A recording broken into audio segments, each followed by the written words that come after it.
Welcome back to Prince William Public Library's YouTube channel. And here we are going to go over the continuing works provided by me, William Galaini, as an author. We will continue talking about basically writing. We've already covered world building, we've covered how to make characters to start with, and then how to research deeper to get better characters. But now we're going to talk about attracting readers in the world of self and hybrid publishing. I'll tell you the difference between those, and we'll go over some pitfalls, but also we'll talk about things that'll really work in your benefit.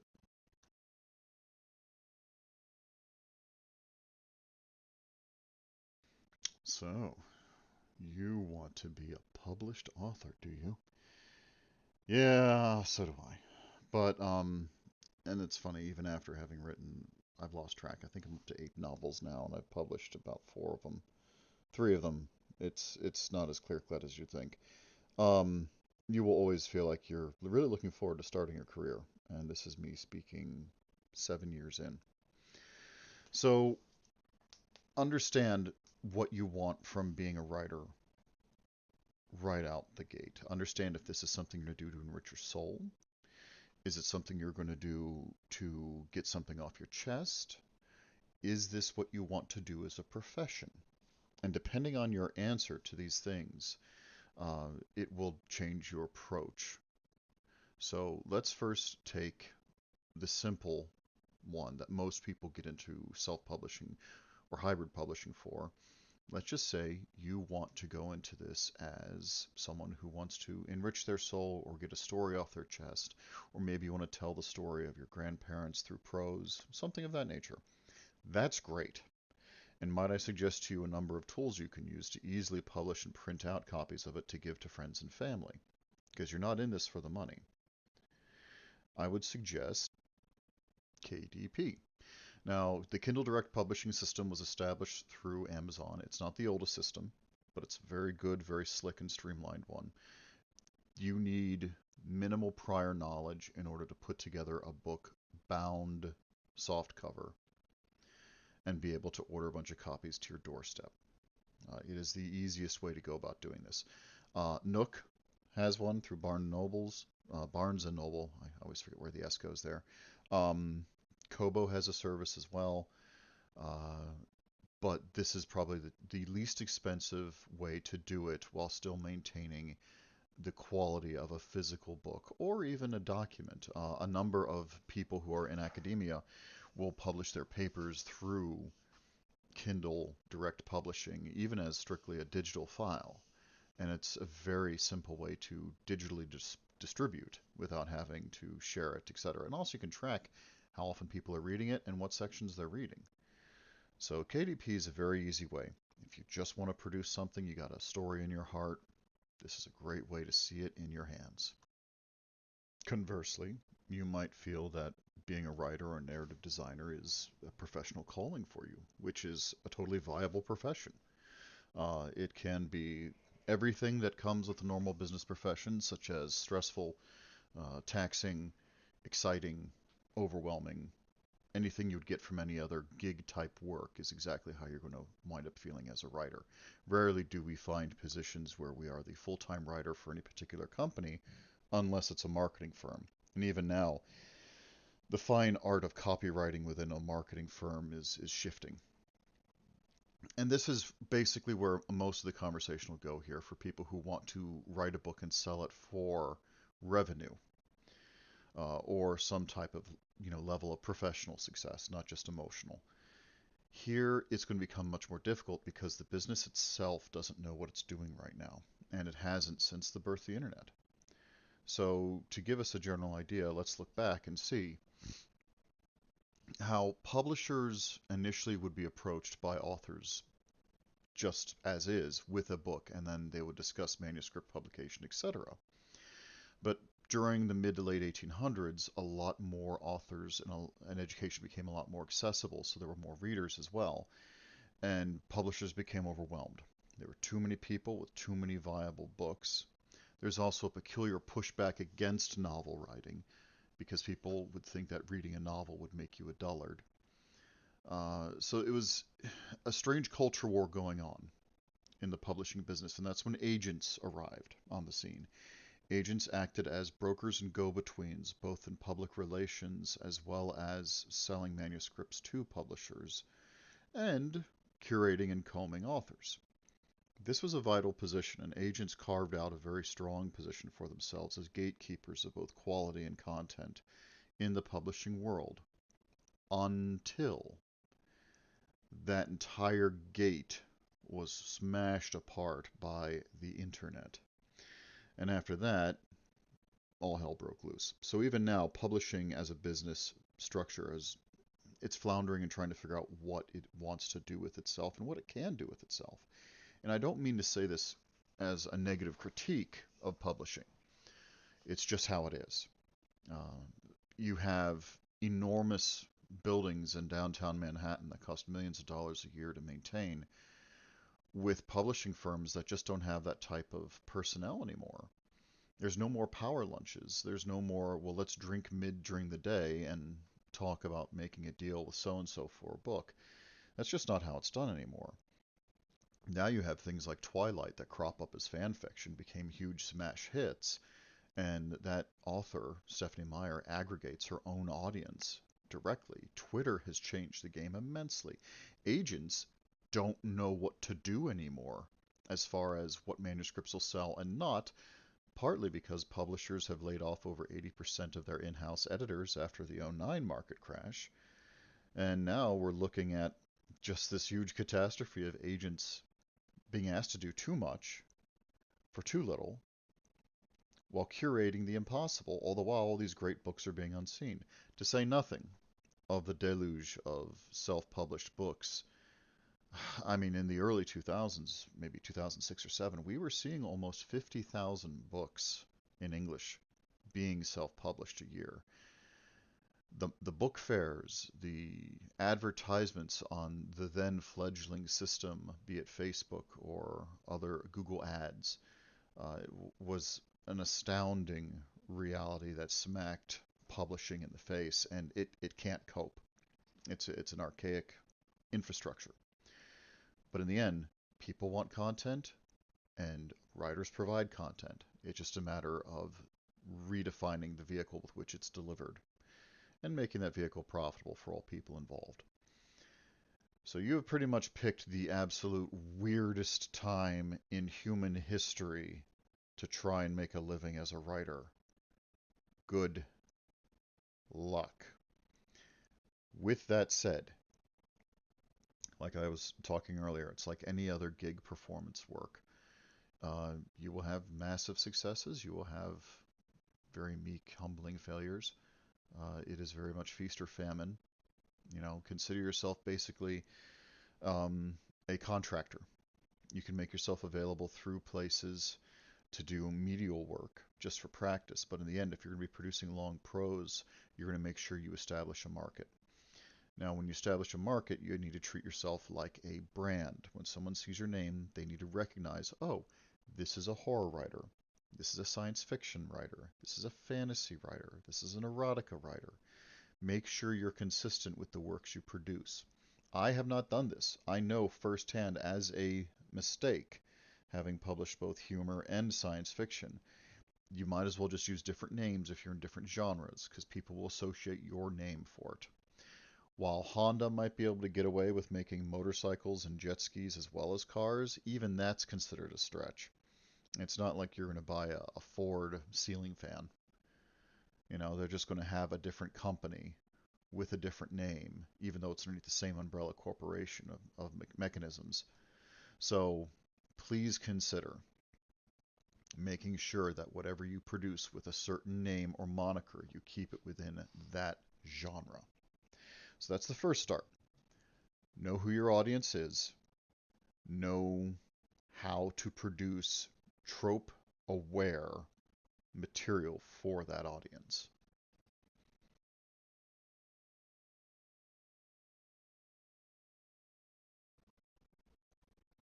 Did I scare you just then?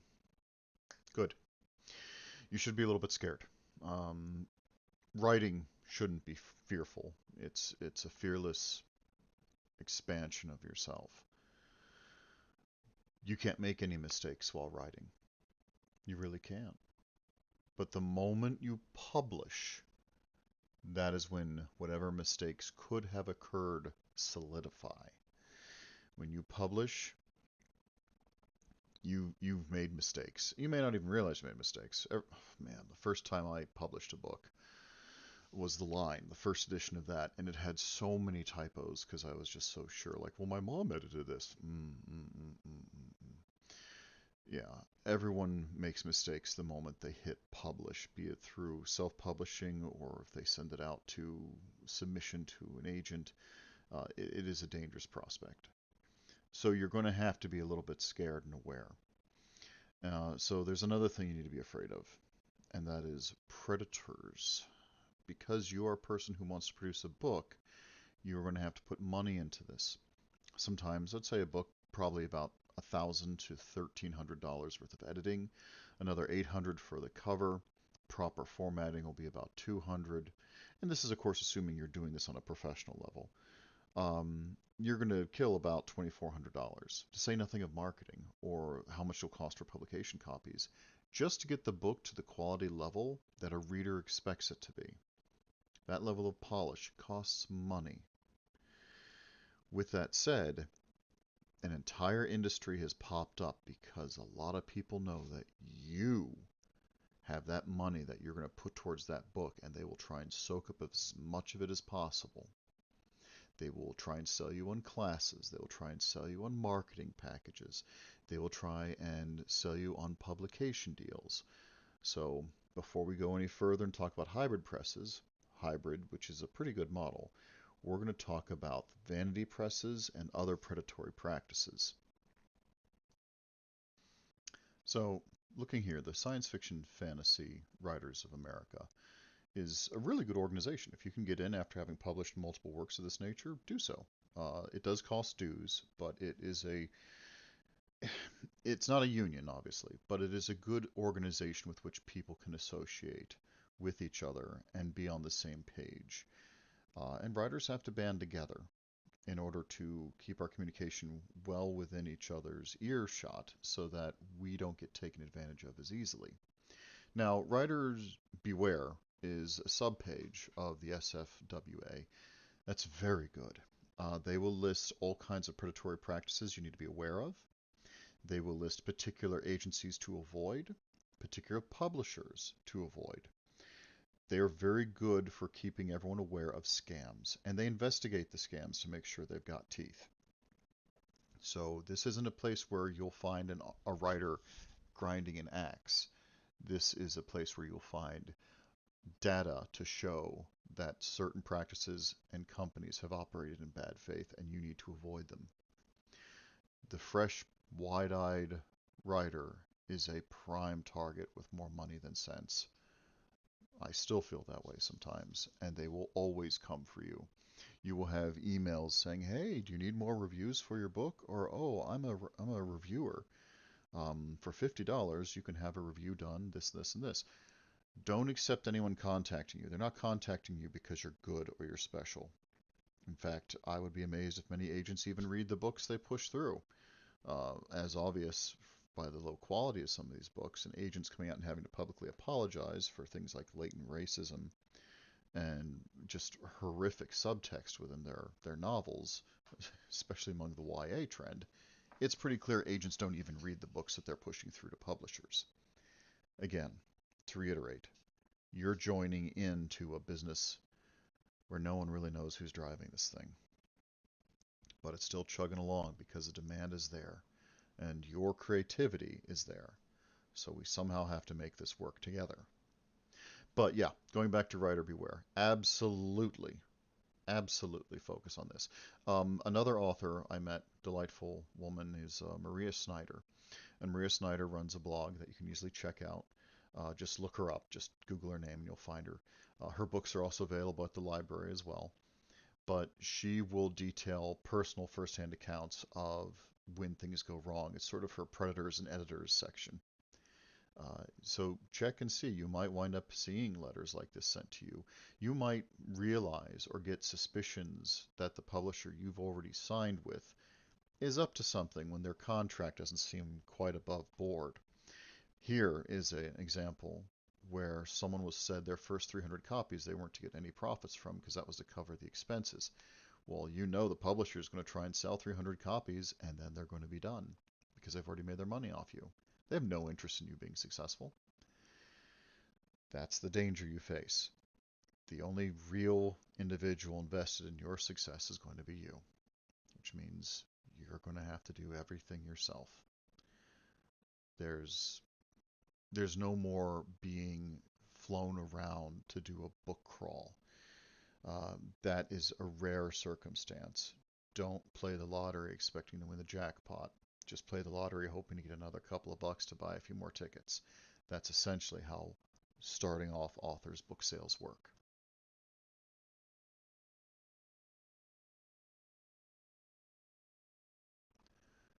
So now in the post-internet world, a new need has arisen. And we needed something between vanity press, where the writer's the customer and the publisher takes all the money and does some of the work, but has no interest in selling the book. We needed something between a vanity press and a traditional press, where the traditional press took care of everything and the writer took home a small percentage, sometimes around 3% even. And in between is the hybrid press. Now, the hybrid press is a smaller outfit, and what they do is they'll say that they will pay half. We'll pay half the editing cost, we'll pay half the cover cost, you pay the other half, and we will split the percentages in a much more favorable fashion to you. So they still want the book to sell. They can't launch a book entirely by themselves so that if your book flops, they won't eat all of the cost of it. But it also forces the hybrid press to be discerning into the material it takes. Depending on their model, they typically have to be selective enough to where the book will still break even and they'll be happy, and they have to believe that the book will have an audience. So you're going to get rejected from hybrid presses as well. Just you won't be rejected every single time like you would from a major press because they don't see you as a guaranteed sell. Now, mind you, of course, someone who happened to be listen to this video could be like, "Well, I got Penguin my first shot." Yeah, that's great. Wonderful for you. I hate you. But with that said, not everyone gets that luxury. In fact, like I said, that's the golden ticket. That's the lottery ticket. And I am not a lottery ticket winner. I am a person who's scratching from the ground up. And that was the experience I was hired by Prince William Public Libraries to share with you. So, going back to hybrid, I think it's a very good option if you're looking to break into the professional world. Now, what to look for in a hybrid press? And there's a number of things. First off, you want them to have been around a while. So at least go for a hybrid press that's been around 4 or 5 years. I actually am with one that's been around a decade, which is, if you're familiar with the industry for any type of small private press, a decade is a dog's age, basically. It's a very long time in this business to have survived without collapsing, especially after '09. Another thing that you want to look at is you want to make sure that they publish every year. You want to see the books that they publish. Visit their website. Look at the quality of their website. Pretend to be a customer and either get free samples from them, sign up with their newsletter, read their books. Look at their covers. You will very quickly see if the quality is there. You also very quickly see if the quality is not. You must have strong covers. You must have good editing. You must have consistent production values. The more within certain genre lanes a publisher is, the more that they're keyed into their audience. If the hybrid press publishes anything and everything, children's board books all the way up to erotic or Christian fiction, etc. If they're doing a full scattershot, then it's clear that they're still trying to find their audience, and you might be part of that experiment. You'd like to try and avoid that if you can. Find a hybrid press that works within the genre that you've written and approach them with your material. Also, hybrid presses almost always aren't well staffed. Their people are overworked typically. So if you submit something to them, do not expect a response immediately. Whereas most publishers will take about 6 months to get back to you, most agents will take about 2 weeks, maybe 3 months to get back to you. Hybrid could take a while. They can take up to 8, 9 months. So keep that in mind as well. So when you do query one of these hybrid publishers, make sure it's one you genuinely like. The more intimate you are with them in your query or your cover letter to them, the better your chances and the more they will listen and respond. So that's the hybrid press. They'll eat up half your cost, um, and they will always try and make your book sell. They won't have a huge marketing budget. They won't do a lot of distribution because they don't have those channels established. But the one thing they do have going for them that is the great equalizer is digital distribution. Hybrid presses will definitely make sure you've got physical copies to sell at conventions and whatnot, but their big thing is digital. They will do their best to make sure your book sells on e-reading devices, including Kobo as well as Kindle and Nook. Kobo's a big one. If you're here in the States, you haven't heard much of Kobo. Kobo's huge in Canada, and they pretty much own Europe. Uh, Last I heard, and this could be old information, but last I heard, Kindle struggles in Europe because Kobo dominates that market. For instance, I do pretty well in Ireland and Australia.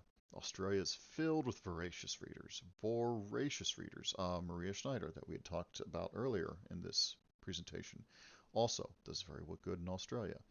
So do not shy away from platforms just because you're not familiar with it. There could still very much be an audience there. And hybrid presses are very good about releasing your material across all of those platforms at once on the same day. Just make sure you pick a good hybrid press. Another good way, sorry, I should have mentioned this earlier, but another good thing to keep a lookout for is look at the authors underneath that hybrid press. Shoot them an email.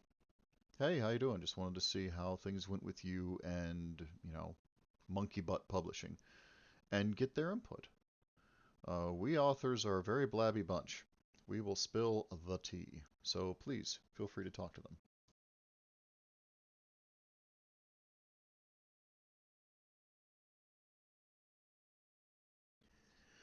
I will make this very clear that if you are shy and you do not want your face out there on the internet, that is completely your choice and within your right and your bounds. You don't have to be a public presence on Twitter. However, it will make your chances of being read and connected to your audience much lower.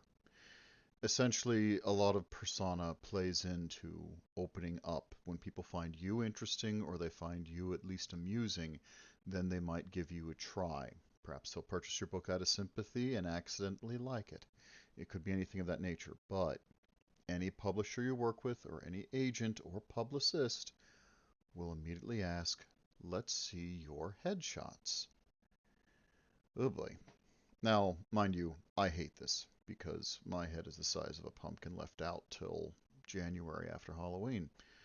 But other authors who look like just regular human beings, like this fellow here, um, is, they are very successful as far as getting their photos taken because there's just something personal about him. This gentleman here is a satiricist who wrote How to Lose Friends, and it does well for him. He does pretty good on the speaking circuit. He's also British, and the British tend to be, this may sound weird, but the British tend to be much more um, non-judgmental when it comes to how authors or professionals of that nature look. So you don't have to appear any certain way. Um, I will give a few minor tips, though. So we'll start off here with Jan. Jan and I have never met in person, but we goof off a bit on Twitter. And she's a self-published author who started off self-published. Now she's published through the Big Five. She's essentially arrived, as one might say. And clearly she's got it. I mean, she looks genetically engineered. I mock her for this all the time. So she's definitely going to take her time and get her headshots because if you've got it, show it, you know, won't hurt you. Um, and if you also are going to be doing headshots, you can be creative with them. Like Jan rarely does a headshot that doesn't look like it's from a Midwestern commercial for some type of allergy medicine. And this suits her YA and middle grade demographic very well because she's not there to traumatize her readers. She's there to engage them, give them a level of comfort, but also explore concepts that are rustic. So obviously her photos mimic her work. Conversely, don't be so creative as to like put up your uh, you know your arrest photos. Um, you can definitely play around with it. Some people who write steampunk punk books will have cosplay on for their author's photo in the back. However, I would suggest that you don't want to be overly flamboyant because sometimes the ego you might exude could interrupt the reader's perception of what they're about to purchase or rent from the library. Is this book from an egomaniac? So that is a concern. While sipping Cristal on the top of a Lamborghini might work for, a rap album, it's not going to necessarily work for most readership. And with that said, if this particular photo is that for a author whose book is themed towards this particular crime at the turn of the century, that might work. Although indecent exposure would probably limit your audience somewhat. Then again, maybe not. Just long and short of it is make sure that this isn't the kind of author's photo you take for the back of your learning to read children's board book. Just make sure whatever author's photo you do is in sync with the material you present. Like this one of me for the back of a science fiction book. It's not going to help.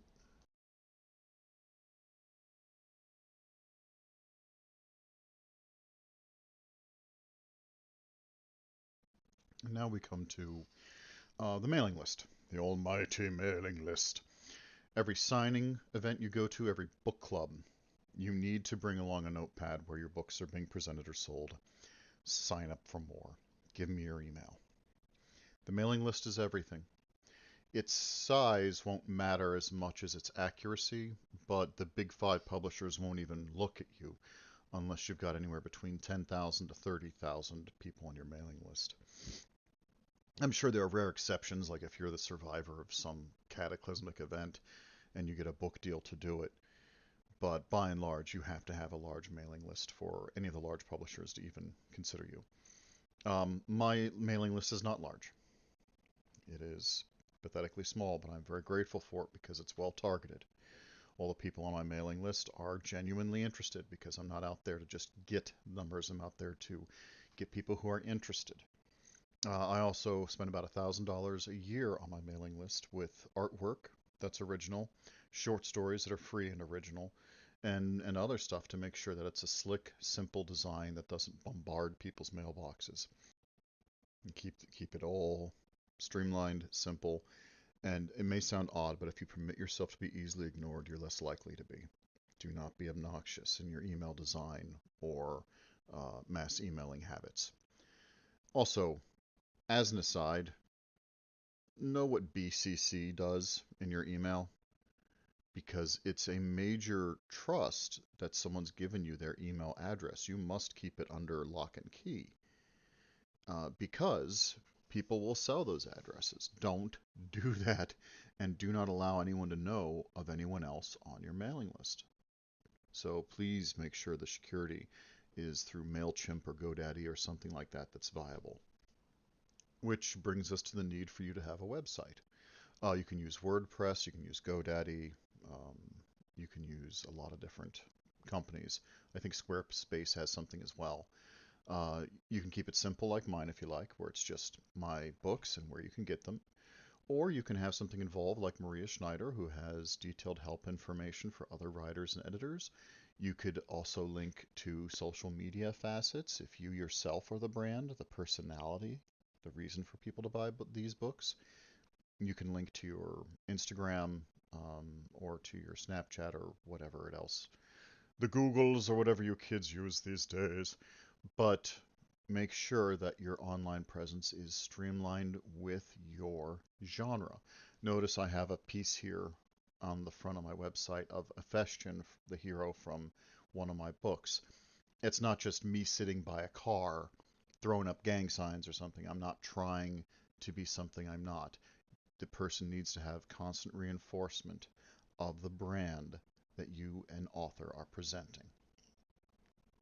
So with that said, there's a lot more to it, but for a quick half-hour breakdown of the material of what to expect going into publishing, be it self-publishing or hybrid publishing, this is just a quick introduction.